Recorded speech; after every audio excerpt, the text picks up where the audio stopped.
中国大陆河南省气候异常，10月飞雪致玉米受灾。中共集权下没有信仰，没有良知，没有神，只有中共能统治一切。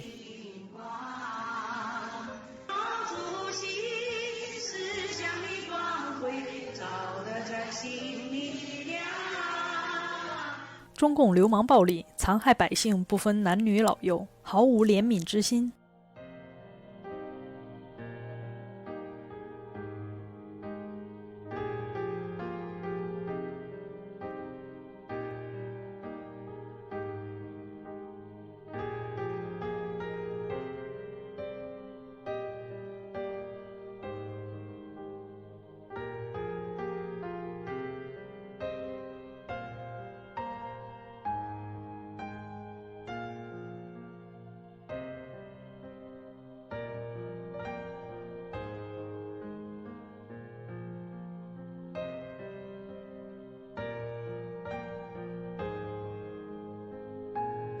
这个男子汉黑社会把我的护照我的强行撤了，把我的2个人从屋里拿出来，要吵大嘞，我要把他提起就嘞，把我的人按到这个隔杆大声慢慢隔壁说有人来看到了，这我的强行把我的护撤了，我这无法可归耶，我哪去找屋嘞，哪去找家嘞？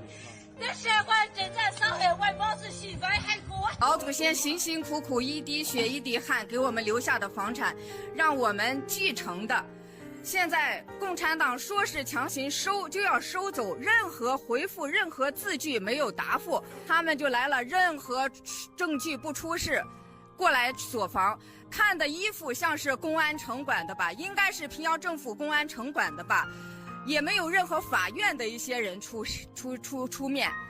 哎呀，霸道、强权、土匪、恶霸、流氓！我的房产你们锁门是不合适的嘛，是吧？你们把你们的房产证明拿出来锁我的房，好吧？哎呀，你们到底是哪里的人嘛？我就闹不懂，你们出示一下你们的证件。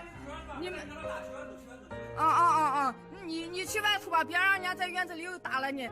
打了我们老公，催了80岁的老人1个月了，110没有任何回复啊！去年6月，曾经的某度副总裁史某某重回某度，负责广告业务。新官上任的第一件事情就是取消180政策。今年2季度，某度实现了189.3亿的营收，业绩大涨。这个业绩大涨是怎么实现的呢？天才般的史某某想到了一个妙招，他把非法赌博网站归类到了游戏网站，大肆接广告，无数缺乏判断力的年轻人误入歧途。上百亿的赌博网站推广费背后是数千亿的赌资，则无数个家庭的家破人亡，妻离子散。我的粉丝中就有因为看了某度的小广告误入赌博网站被骗得倾家荡产，还有人要拉着我一起投资赌博网站，兴奋地说因为某度的推动，现在是网络博彩行业的春天，来钱特别快。请问你们来的那是什么钱？当时我就觉得，如果某度再这么玩下去，迟早要出事。果然报应来得太快，就在前几天9月29号，警方在追查一个赌博网站的时候，顺藤摸瓜找到了某度。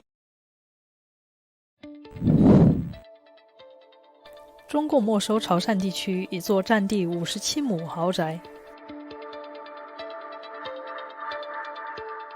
中共官媒向墙内百姓撒谎称，诺贝尔委员会专家证实中共病毒来自自然界。中芯国际大量购买关键设备，预备美国制裁。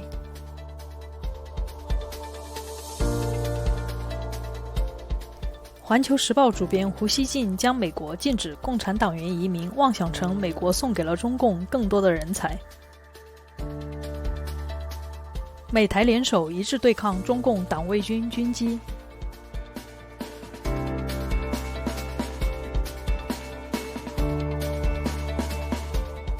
10月5日，清华大学教授傅莹称，中澳关系不应该走向脱钩。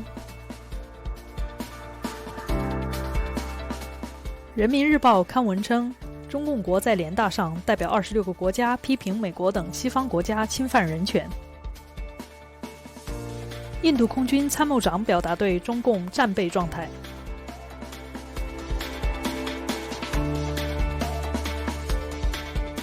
香港黑警名单公开，这些人必将被钉到历史的耻辱柱上。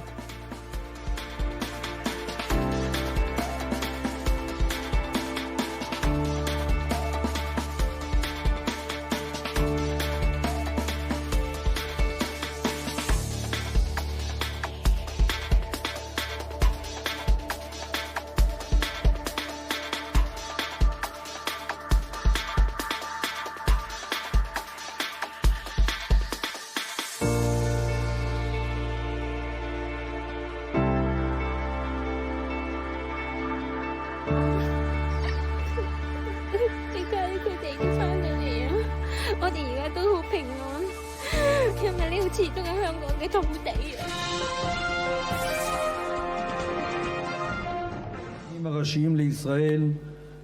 We will do a blessing for the President of the United States and pray for his recovery and success. May he who blessed our forefathers, Abraham, Isaac and Jacob, Moses, Aaron, David and Solomon, send healing to Donald John, son of Fred, for that we are praying for him.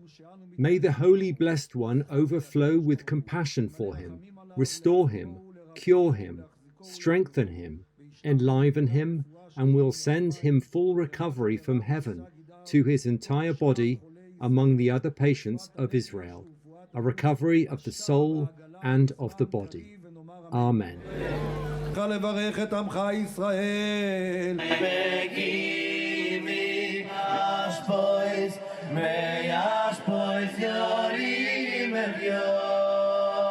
Breaking news right now. The White House press secretary, Kayleigh McEnany, has just confirmed that she has tested positive for the coronavirus. She's put out a statement.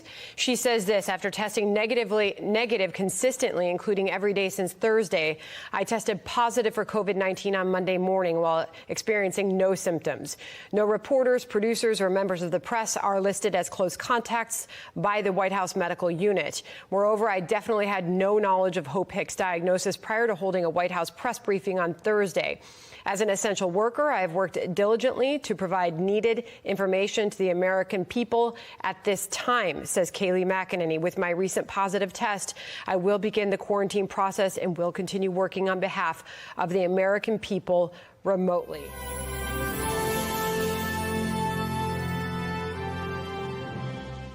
Paris is to be placed on a maximum COVID-19 alert. Bars will be forced to close for 2 weeks from Tuesday. While restaurants will be allowed to stay open, they must put in place new sanitary protocols. The Prime Minister's office said on Sunday that there had been no improvement in the Paris region regarding the spike in infections.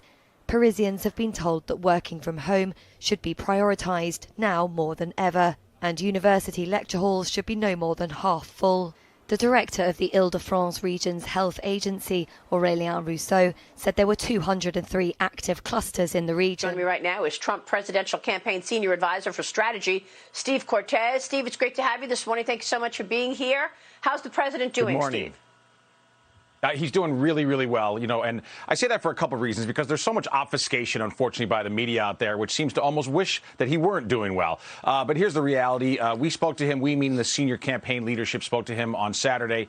He was as assertive and upbeat as he has ever been. And more importantly than our conversation with him, of course, the world has seen him in several videos now, and his medical team gives us a terrific assessment. We're hopeful that he's going to be released from the hospital today, and we're extremely confident that this man, who's just an incredible fighter, he's been governing throughout this whole process, but we're confident that he's going to be back at full throttle campaigning very, very soon.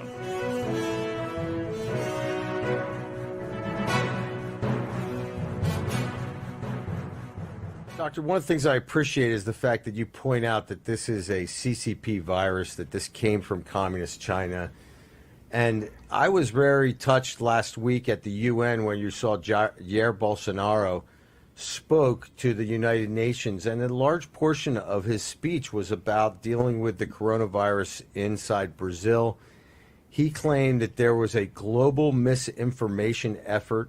I'm assuming that he's talking about the communist Chinese concerning hydroxychloroquine and concerning its use. And certainly in Brazil, we see an absolute stark difference between these left-wing states that have banned use of it, and in northern Brazil, where they've got some more industrialized areas, a lot of Jair Bolsonaro's support, they've had much lower mortality rates in these places. And we've seen this around the world. We've seen certain countries where the Chinese come in and say, don't use hydroxychloroquine. And then we see certain countries where they come in and say, definitely use hydroxychloroquine. And these countries may be separated by only, 500 or 600 miles. In Latin America, it's really quite extraordinary, and I very much appreciate you being a doctor and a science-oriented guy who's able to see the larger picture and see the threat that's out there. I wonder if you could touch upon it, because I think it's important for our listeners. You're a spiritual guy. And can you define what really is this battle that we're involved in? I want you to encompass COVID-19, the election, everything, and run with it, my friend. So first of all, my background is I was born in a communist Soviet Union, and even though I was 4 years old when my family came to New York, but so I didn't have any direct experience with it, but I heard enough from my parents and grandparents to understand that it's a government, it's a political system of absolute tyranny and control, and it's really ultimately a fight between a God-centered society versus a society that replaces God with the so-called state or big government, that the belief is that this government will then create a prosperous society. And the problem with that is that while it sounds nice, ultimately we end up with a situation where we're just one murder away from utopia. In other words, these societies that embrace Marxism and this godless ideology have been responsible for approximately 170 million dead people in the 20th century. Whether it's communist Russia, Stalin's purges, whether it's Mao, the maniac, or the Khmer Rouge, or North Korea, or it's endless. All of these governments, they abuse their citizens, and they don't believe in their own ideology. It's just a power grab. They take other people's stuff, use it for themselves, and create a situation of what's called equality of outcome, in the sense that everyone's equally miserable, except the leadership. So it's a very perverse system of government. It's rooted in an anti-God ideology, and on the contrary, God is a big impediment to them, because if you have individuals that believe in a power greater than the government, that undermines the ability of this tyrannical government to control people. And that's what we're seeing. The Chinese Communist Party is responsible for so much death within China and so much environmental death. They don't adhere to any of the the global warming should go crazy.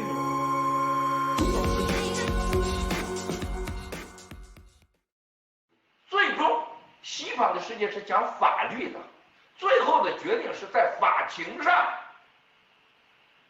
谁输谁赢，意见分享，相信美国的法院，不要被一时的警察调解和角色所影响。 最后我们要和所有的人走在法庭上，只要到了法庭，所有人他100%都得输。郭宝胜是党员，傅西秋是党员，熊宪林是党员，孟维川是党员，胡平是党员，那吴建民怎么出的监狱啊？黄河边是党员，这个李鸿宽这个王八蛋有勾结。 龚脚下100%是党员，大家可以看到，只要走上法庭，1审、2审、终审一定把这底子揭出来。美国的RICO法案，全世界的RICO法案，一定会在降临到他们头上。我昨天晚上大家都知道，我过去的1周都忙什么了。昨天晚上在这儿，这位美国朋友说，他说 Miles 你放心。 不仅在美国，在美国所有的联盟的地方都会全面实施RICO法案，对所有的海外华人都会像过筛子一样过几遍。大家别着急。3年前我说什么？所有的共产党员，所有共产党的这些在海外欺压老百姓的，都会受到惩罚。所有共产党的国有企业坑害老百姓的，共产党爪牙都会受到审判。 一个都。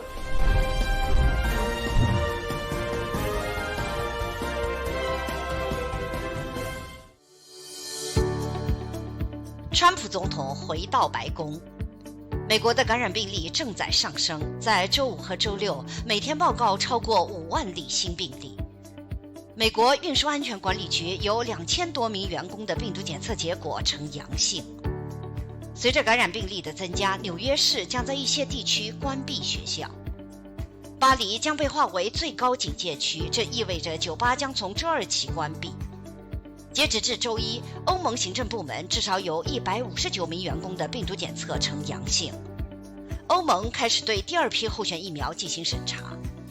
尽管美国的失业率已从4月的14.7%的高位下降至8月的8.4%，但仍有2100万以上的工人因病毒大流行而失业。